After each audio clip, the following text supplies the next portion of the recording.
It's funny because before we came on the podcast, we were talking about scams. People who... And then I fell for one the other... Well, I almost fell for one. People who send you shit on the computer, and we were talking about how dumb do you have to be? Are we getting dumber? You know, like what the fuck is going on, you know?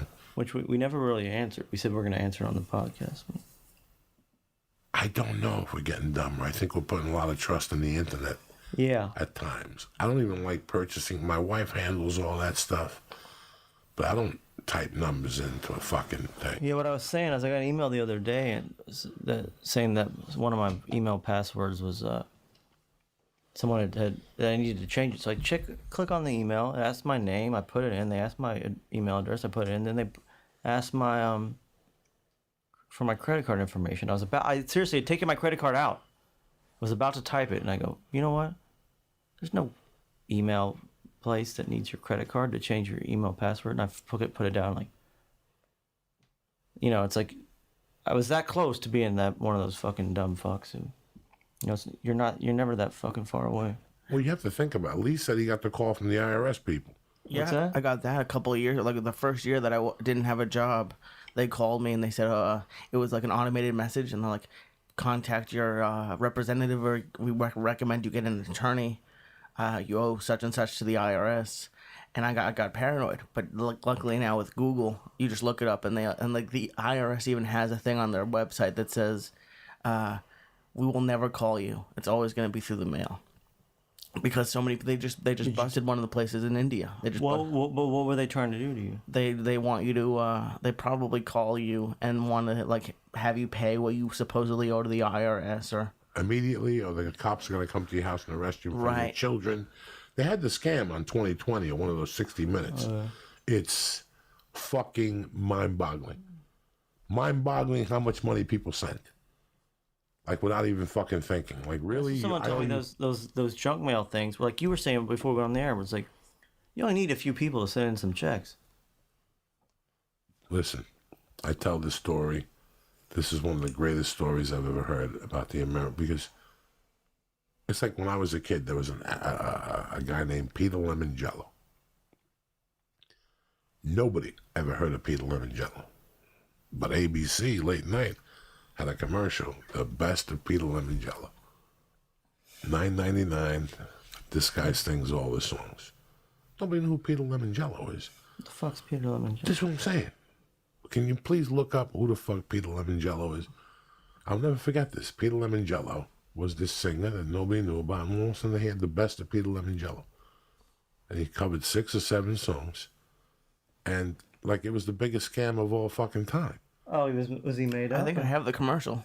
Play it, yeah. This is fucking crazy. But they did this other thing. I watched this on like some TV show 15 years ago, like HBO late night.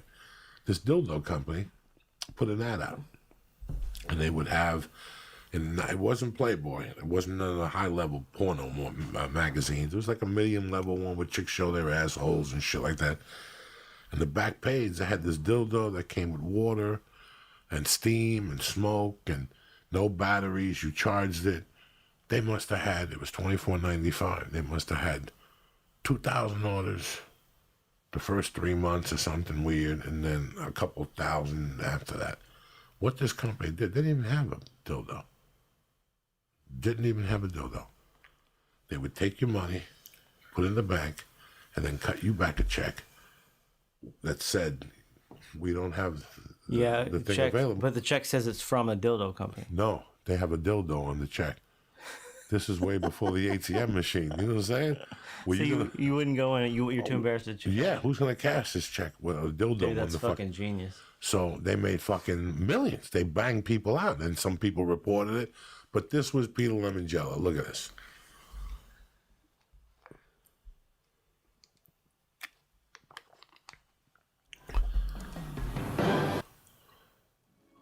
Peter Lemongello. Do I love 76? Watch for it. You are about to witness a new dimension in entertainment. Peter Lemongello. Oh, I could have been Holy a shit. million things. Peter Lemongello, a mood rock experience called Love 76. Yes, Peter Lemongello has created a new kind of music that's both romantic and moving. Just listen.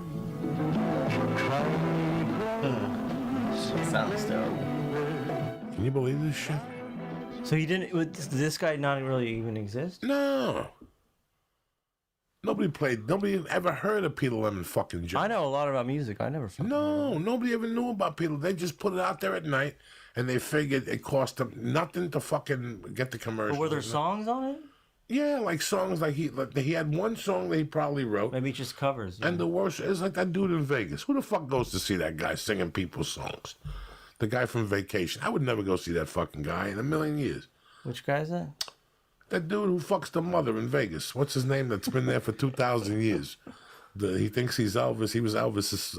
Elvis used to bitch slap Wayne Newton Oh yeah. with that fucking costume on. I'm gonna pay $20 to see Wayne Newton sing fucking Tom Jones songs. Get the fuck out of here. I don't have time for that shit. But this was all the little, I call them American ingenuity scams. And they still have It's them. fucking smart to do that. No, when you go, the other night I took my date out to dinner. My wife, my date. I took my wife out to dinner. We had to walk through a mall. So I go, listen, on the way out, we'll get Mercy shoes here, the baby, get her a pair of sneakers. They had sneakers there. When we stood online, I saw all those things that they sell on TV late night. So, like We have stores of them as seen on TV now. Oh yeah, I've seen. What do you call that shit?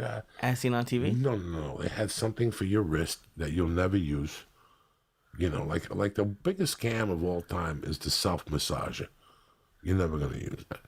There's no self-massaging. I got to stretch my arm to get the bottom of my fucking back. I'm twisting my shoulder to massage that gun. It ain't going to work.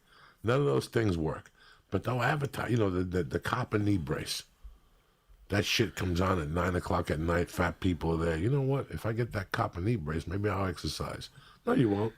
But you'll drop the $23.95. That shit don't work. That copper fucking knee brace. No, I had one of those. I didn't order it from there. Somebody gave it to me. I've ordered that shit. I've ordered that shit on fucking TV though. What's the thing you put in your door that you do? Yeah. And what happened? Well, no, I was stoned and I'd taken an Ambien.